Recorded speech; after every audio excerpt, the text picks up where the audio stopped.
ಶಿಲೆಯಿಂದ ಆತ್ಮಿಕ ಪ್ರೀತಿಯಿಂದ ನಿಮ್ಮೆಲ್ಲರಿಗೂ ಪ್ರಯೋಜನ ನಮ್ಮೆಲ್ಲರಿಗೂ ಪ್ರಯೋಜನ ಆಮೇಲೆ ಬ್ರದರ್ಸ್ ಮೈ ಸಿಸ್ಟರ್ಸ್ ಬ್ರದರ್ಸ್ ಮತ್ತು ಕುಂದದೆಲ್ಲ ನನ್ನ ಅಣ್ಣ ತಮ್ಮಗಳ ತಂಗಿಯರಿಗೆ ಪ್ರೇಸ್ ಹೊರಡ್ತೀನಿ. ಇಲೆಕ್ಷನ್ ರೆವಲ್ಯೂಷನ್ ಮಿನಿಸ್ಟ್ರಿಯಿಂದ ಸಿಸ್ಟರ್ ಬ್ರದರ್ಸ್ ಸಂಜಯ್ ಶಕದಂಗಿನ ತಂಬರೆ ಪ್ರತಿಯೊಂದು ವಿಶ್ವಾಸಿಗಳಿಗೆ ಆತ್ಮಿಕ ಪ್ರೀತಿಯಿಂದ ನಿಮ್ಮನ್ನು ಪ್ರಯೋಜನ ನಾನು ನಮ್ಮ ಬ್ರದರ್ಸ್ ಎರಡು ವಾರ ಕೆಳಗಡೆ ಬಂದಿದ್ದೀವಿ. ಇಲೆಕ್ಷನ್ ರೆವಲ್ಯೂಷನ್ ಮಿನಿಸ್ಟ್ರಿಗ 2 ವಾರ ಕೆಳಗಡೆ ಬಂದಿದೆ ಅಂತ ಹೇಳ್ತಿದ್ದಾರೆ. ಅಲ್ಲಿ ಕುರ್ಚಿನ ಕುಂತ ಸಮಯದಾಗ ನಮ್ಮ ಈ ಕಡೆ ಕಿವಿ ಭಾಳ ನೋವಾಗ್ಲತ್ತಿತ್ತು. ನೋವಂದ್ರ ಚಟ ಚಟ ಚಟ ಹುಡ್ಲಿತ್ತು. ನಂಗೆ ಎದ್ದು ಹೋಗ್ಲೇನೋ ಅನ್ಸತ್ತಿತ್ತು. ಅಂದ್ರೂ ಈಗ ಕುಂತಿ ನಮ್ಮ ಬ್ರದರ್ಸ್ ಸ್ವಲ್ಪ ಪ್ರೇರಣೆಯನ್ನು ಹಾಯ್ಕೊಂಡ ತಕ್ಷಣವೇ 10 ಮಿನಿಟ್ದಾಗ ಕಡಿಮೆ ಆಯ್ತು. Wow, it's wonderful.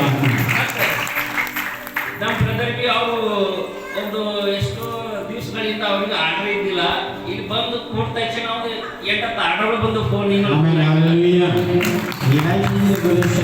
ಬಂದು ಕುಂತಿರಂತ ಕಿವಿ ಸಮಸ್ಯೆ ಇದ್ದಂತ ಪ್ರಾರ್ಥನೆಯನ್ನು ಹಚ್ಕೊಂಡಾಗಿ ಆ ಕಿವಿನೋ ದೇವರು ಬಿಡುಗಡೆ ಮಾಡಿದಂತೆ. ಹಲ್ಲೆಲೂಯ. ಇನ್ನೊಂದೇನು ಹೇಳ್ತಿದ್ದಾರೆ ಅಂದರೆ ಅವ್ರು ಡೀಸಸ್ ಸೌಂಡ್ ಇದ್ದಂಥ ಆರ್ಡರ್ಸ್ ಬಂದಿಲ್ಲ ಅಂತ. ಲೈಫ್ ಚೇಂಜ್ ರೆವಲ್ಯೂಷನ್ ಮಿನಿಸ್ಟ್ರಿ ಬಂದು ಕುಂತಾಗ ಆರ್ಡರ್ಸು ದೇವರು ಮತ್ತೊಂದು ಸಾರಿ ಆಶೀರ್ವಾದ ಮಾಡಿದಂತೆ. ಹಲ್ಲೆಲೂಯ. ಹಿರಿಯರ ಕುಟುಂಬ ದೇವರು ಆಶೀರ್ವಾದ ಮಾಡಿ ಇನ್ನು ಸಾಕ್ಷಿಗಳಿಗೆ ಬಂದಿದೆ ಅಂತ ನಾನು ಪ್ರಾರ್ಥಿಸಿದೆ. ಈ ಕುಟುಂಬದ